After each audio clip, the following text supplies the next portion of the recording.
restored car? Yes, it's been restored a long time prior to the guy that bought it in Norway. So it was restored in Sweden. Yeah. He bought it, had it a few years, and then it came up for sale, and here it is. What's the difference between, how can you identify a 64 or a 63 car? Is there anything, or is there? There's different things on the body, small silly things that bits are put in slightly different places. Okay. Coil and things like that is moved.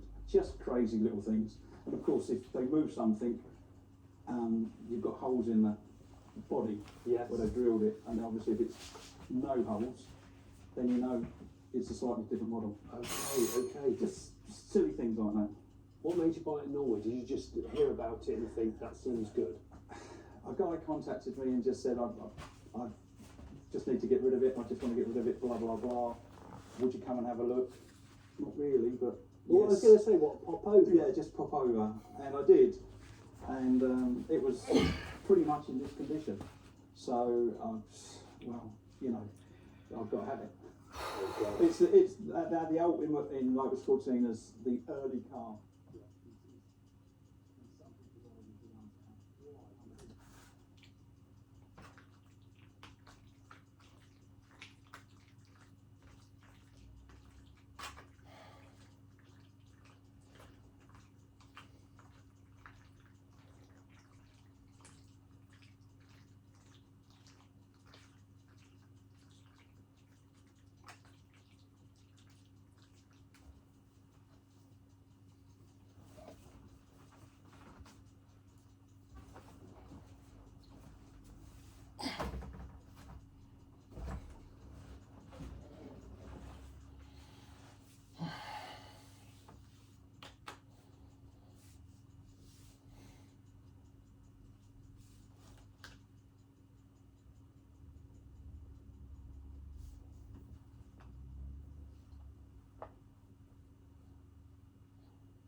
Because I know how bloody useful they Yeah, are. they are extremely. And also really good when the collecting thing gets out of hand and you need another parking space. Yeah. Okay, this one, 1965. Yes. It's the airflow Cortina, the famous airflow ventilation, which is eyeball vent basically, just lets cold air or air from the outside and through the car, Okay. whereas you had to open quarter-light windows in the older cars. So TR Ford, I think, had the first ones, but Ford's adopted it, changed the grille, and then you had this airflow ventilation, so you get cold air on your face, etc. So how would I know that is a 65? If you look at the front of the 64 and compare it to the 65, the grille is totally different. The 65 and 66 incorporate side lights and indicators. Yeah, the indicators. Right. Whereas this was separate. Yeah. And no console name No, anymore? this one's Cortina. That says Okay. Cortina. So they dropped it. They dropped it for the airflow model. I can see it's on many lights. Real ones. Yeah, probably nice. Yes. Yeah. What's the story with this particular car? This is what they call the Interim model. It's it has, I'd say, all the goodies. It still has the Chapman suspension on the back, the A-frame, Yeah. some aluminium parts as standard, but with the, I don't know, more pleasing maybe aesthetics of the look of the grille seems to be better. So, but it's an Interim. So is this one of your favourite models? To me, that's to me. It's got more sentimental than that one. Okay. My first ever car was a 65 GT because I couldn't afford a 65. Oh, okay. 65 Lotus. Restored car? I've done that myself. Oh, have you? Yeah, it was, Okay. but it was very, very good. Very, very good. Okay. In fact, it's still got its original seals on it and it? things like that. Yeah, the seals are all original. So how long you had this for? 88. I bought it in 88. Oh gosh, you've had it a long time. Yeah. Let's have a look down here. And the other thing is I can have a good look now at the Lotusy bits On the back. On the back there, you see that A-frame, which is Yeah. cool. We've got a convertible that's not A Lotus, it's not a Lotus or a Cortina. Yeah, this is a recent acquisition. I just always had this in my mind for years that I always wanted to put a V6 in a Cortina. Okay. Going to Battersea Park when I was 17, 18, Yeah. and seeing all the crews, Oh, the custom cars, cars yeah, going yeah. all the crews, and it was the thing to do. And I Yeah. always hankered to do it, and never got round to it. And this came up, and I thought, this is an ideal opportunity to do what I've always wanted. So it's got the V4 in it, which is adequate, Yeah. but it's just when you've driven 3 litre Capris and things like that in a day, you know the advantage of a 3 litre. So is this is a real Crayford Yeah, it's a proper conversion? Crayford conversion, yeah. And how I don't even know how many console Crayfords they did. There's more Corsair. Corsairs than anything that Crayford's ever did. And to be honest with you, the Corsair was a bit of an ugly duckling, if you like. But when you put the roof down, it's the best looking one. Is it? Yeah, Yeah. definitely. So It's- you're going to put a 3 litre yeah, Capri three- motor yeah. or Granada? I've got a Zodiac sitting there, proper 3 litre He's Zodiac. got a stash of bits. He doesn't like to talk about it, but I've had a quick look. Go on then, Andy. What? 66. 66, the last of the Mark 1s. Right. Finished in 66 because Lotus moved to Hethel, where they are now, Yeah. from Cheshunt. So this was the least Lotus, more GT, Yes. if you like. So more standard production coming out of Fords, Yeah. and had GT stuff, GT interior. Lotus dash, different, obviously, different, but it's lost the suspension, the Chapman suspension, because of the warranty claims from going back to Lotus and Fords. So they stuck to the traditional cart springs. Oh, so this has leaves in it? Yeah, this got leaf springs. Okay. So, and that's what happened, and that's then what happened throughout the rest of the. So does that make it a less desirable car now, or not really? It's probably the least value. Of the Mark ones. Of the Mark 1s, yeah. Yeah. The least desirable, possibly yes. But then, like anything else, you'll get people that go, I love a 66. Yeah. Because that's what I want. Yeah. You know, and don't like a 63. But I have so much fun in that one. Really? Yeah. If you had it a long time? It's actually the wife's car. Okay. And yeah, probably 15 years. Okay. The engine, the performance of the engine. Run me through the sort of stats of the original Lotus twin. The original Lotus standard 105 brake horse. Okay. 100 mile an hour car. Yeah. Just a little bit more. In its day, nothing around to touch it. Right. Not a production car. Yeah. E-types, yes. Astonite, yes. But they're all big cylinders. But they're all big cylinders, Big etc., capacity. etc. This is why they raced against the Mustangs, the Galaxies, the big 7 litre jobs, Yeah. and were competitive, kept up with them, and overtook them on the corners. So it's the combination of that and the aluminium bits. and everything, and it just the handling was fabulous because the suspension was changed from standard, Yeah. so lowered, etc., etc., different camber rates. Yeah. Just a lovely package. They are weirdly simple. Yeah. You know, most of them, Yeah. or nearly all of them, you were saying, were white with the green Yeah. stripe. And there's no like fancy big badges really. No, more subtle than It anything else. is surprisingly subtle Yeah. for Ford. Yeah, it is. So you've had this one a while. This is your wife's car, not yours. We're moving across to the Mark II area. Okie dokie. Now I'm just noticing the axles next to you. Do you like tinkering with the cars yourself? Absolutely, that's what the fun is. That's what I want to do. What I've always wanted to do. You always want to come home from work and you want to tinker down the garage for an hour, a couple of hours, and etc. But So it's your sanctuary here. Absolutely, yeah. Because you don't work in the car industry, do you? No. No. So this is your Yeah. a hobby. Yeah, this is a total hobby. There's no buying and selling here. This is it. This is what I want. Yeah. And this is what I've got. Yeah.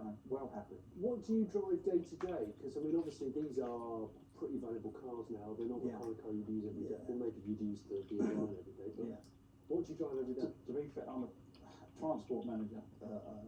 Is what my job is. So I've actually got a works van. Have you? that is my daily drive. Yeah. So it's so different and such pleasure to get So into. all the glamour is down here. Yeah, the glamour's here. That's just everyday work, and that's it. This is a Mark II, in case you didn't know, which you will know because you follow this show, and I'm sure you know. But so this is the big change for. Yeah, this is a Ford car. The only part of Lotus that was in this was a bit of development with the suspension, and obviously the engine. Yeah. But this is totally produced at Ford's. Okay, so on a Ford production line. Ford production line. Okay. Because of the warranties, because of Lotus were moving, as I said earlier, to Hethel, they didn't have the facilities, so Ford's took it in-house and done it in-house. This actual particular model, or this actual car, was a press car. Was it? Yeah. Oh, cool. Yeah. So it's one of the original promos. So it was a press car, hence a very early '67 car. So they made these in March. They started in March. This is a March built car. Is it?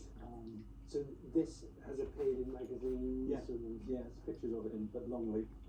They Longley? launched them at Longley with the Lions. Did they really? Yeah, and there's pictures of this car that's with surrounded by lions. That's cool. I mean, press cars are funny in that they get used hard because they get Yeah. tested, but they get maintained meticulously Yeah. because they have to do their Yeah, representation. the reputation. They don't want to let them. Don't want to let them Yeah. down. So has this been restored? No, not really. Not in my ownership.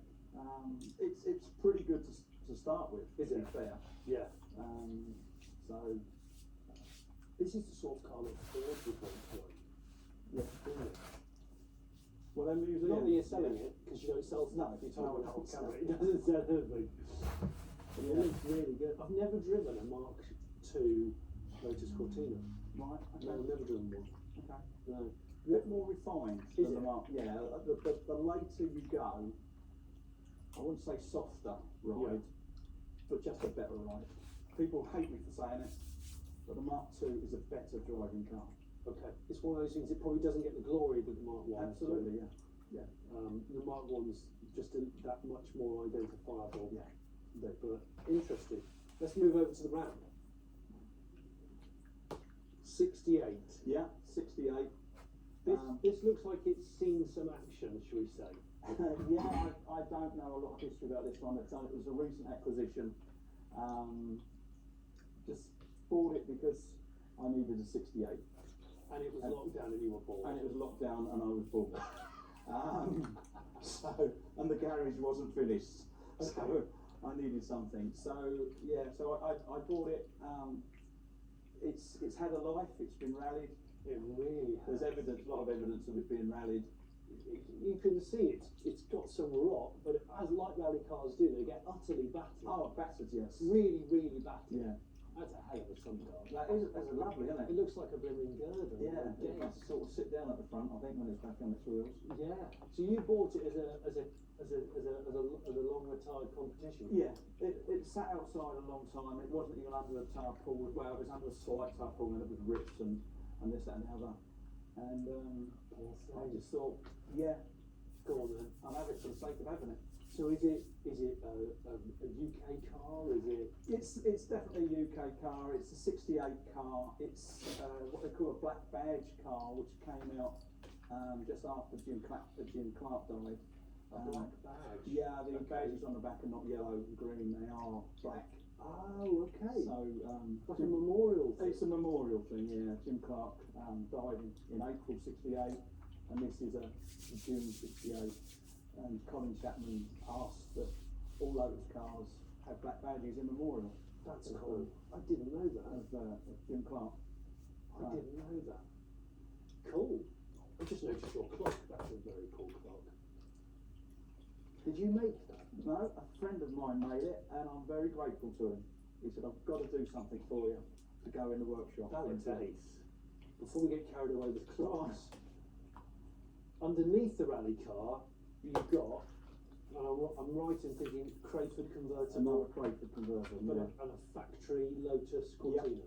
Spoke to the storeman at Crayford's, Okay. tried to get some history, Yeah. because it needed a rear window. Yeah. The windows hide into the back there and they come up. Oh, okay. And it was cracked. And spoke to the storeman, and I said about it, got the car, and he went, oh yeah. And he said, we made 200 of those, but only 20 Lotuses. He said we had 20 kits for Lotuses that obviously we had to do. And I said, what's the difference? He said, I don't know, I'm just a storeman. Really? Yeah. Because am I right in thinking the records from Crayford are a bit patchy? Yeah, records from all these cottage industries, they're just not out there really, Yeah. to be fair. Although Ford's massive company, multi-billion-dollar, Yeah. when they were given to Crayford's or Lotus, they just wanted to sell a car. So Crayford would get a complete car? Yeah. It wasn't a rolling empty shell? No, it was a complete car, and I took the hats And then off they, to it. oh gosh, okay. In terms of like performance of the Mark II versus the Mark I, Yeah. is there any significant drivetrain difference?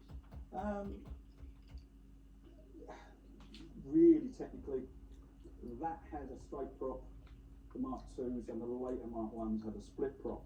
Okay. And the differential was changed. Same casing, but the internals were slightly different. So the aluminium casing? All gone, Okay. but available as extra. Okay, Same so as, like an option? yeah, same as aluminium bonnets and things like that. If you wanted them, doors was all available as an option. So standard on Mark I? Yeah, standard on early Mark I's, but Right. as it went along the line, it gradually got dropped. Too expensive. Of course. Too expensive. Of course. Right. So it was more about the look in some way. Yeah. And the provenance, I've got The a Lotus provenance, I've Cortina. got a Lotus Cortina. Yeah, That's it. don't mess with him, he's got a Lotus Cortina, basically. What's the crack with this car? How hard was it to find? Were you out looking for one? Did you stumble across it? I've got my early car, the first car that I ever bought, which Yeah. we'll come to in a second. And I was at a car show at Alexander Palace, and I was queuing up to just chat to the guy that had the Lotus Cortina, Yeah. to say, I've got one. Me too. And the guy that was on the stand was just chatting to other people, and the guy wanted to speak to him, and he wanted to tell him he knew where there was a Crayford Lotus Cortina, and at the time I never even knew they existed. Yeah. So I'm sort of listening to the conversation, Yeah. and the chap behind the Los Angeles, just give me your details, Yeah. and I'll advertise it in the magazine for you. Yeah. Great, fine. And I just said, if he doesn't get back to you, here's my details. Brilliant. Please chat to, phone me. Yeah. And 2 days later he phoned me up and said, yeah, do you want to come round and have a look at it? And I actually went to look at it, and you could not tell it was a Cortina at all. It was it was green because of the moss and all the rubbish that had grown all around it. Oh, so it had been left It outside? had been left outside, and it was literally, I went like that and thought, and all the moss come off from my fingers. Oh my God, was it rotten to hell? It was quite rotten. Yeah. In fact, when I got it restored, it sat outside again at the restorers for 6 months because they never worked on it. Oh gosh. And Right. and I just kept thinking, This is a bad idea. This is bad. Yeah. And I then got the Mark I at the same time. I literally went round to see them to say, forget about that because Yeah. it's just too far gone. Yeah. I want you to have a go at this. Yeah. And I said, glad you've come round. We've had the car in the workshop a month, and we've done this to it, and we've done that to it, and we've done whatever. Oh, so you'd already committed? I was committed. I then had to carry on. So that's the story of this one. So how long have you had that? That was, if that was 86, 87, this was 88, and that was 88 stroke 89. Oh my gosh, you were busy in 87 and 88, I was, yes. weren't you? Yes. You were Lotus busy. Now this was your first Lotus Yes, indeed, Cortina, yeah. right? Yeah. Before we chat about it, one thing I was going to ask is, what was your first car? First car was a Mark 1 Cortina GT Okay. when I was 17. That's quite a trick car, isn't it? It was, loved it. Great car, just not as fast as the Lotus, which you aspire to. Yeah. Couldn't afford it. They were 30 quid more. Yeah. I'm 17 quid a week I'm on. You know, that was like another, like 2 months sort of extra spending money, Yeah. extra wages. So I couldn't afford one. So Mark 1 65 GT. So what, have you had a lot of cars in your time? No, to be fair, it's quite limited. I've probably got more cars in here now than I've had actually as a lifespan of cars. Really? Yeah, I'm not. Yeah, I just sort of tend to buy something and love it. Why? I want to buy something because I want it, Yeah. as opposed to that'll get by, that'll do me a job. Yeah. But I'm going to buy that car, save up for it, and I'm going to use it and cherish it and love it as much as I can. So this 1987. 86, that's right, 87, yeah. And this is 1970. so this is the last year. Yes, it is. Of The Lotus last Cortina. year, and the best driving ones, Okay. because it's just a better ride. What did they do differently? Well, obviously changed it from the Mark 1, but a more harder ride that they were, and then just got probably slightly softer. Yeah. And then, but just a nicer drive, just slightly changed on suspension stuff, but nothing major, different gearbox, and just made it more pleasant to drive. So you could order this in lots of different. Yeah, this is all again probably one-off colour. It's the story goes that I got from Ford's at the time. It's special lilac, which is very similar to light orchid. Yeah. In the 1600s. Yeah. And the story is that Ford's done 4 different colours to evaluate and to see what the likeness, what people wanted. Yeah. And this is called special lilac. They done a green and a yellow. And I know the green became modern green, and the yellow became Daytona yellow. Daytona yellow. And they also done a black for the special order. Okay. So obviously the green and the yellow took off in Mark 3 Cortina. Yeah. The Escorts. This not so. And the black. Was it always been this colour? Yeah. Well, when I bought it, it was white with a green black, of course, and a black on the roof. Okay. And I was in love with the Lotus Cortina. I got one. Yeah. And I started rubbing it down in the blue, and I saw this colour underneath, and I thought, oh no, what have I done? What have I done? Yeah, I thought something that's not as it should be.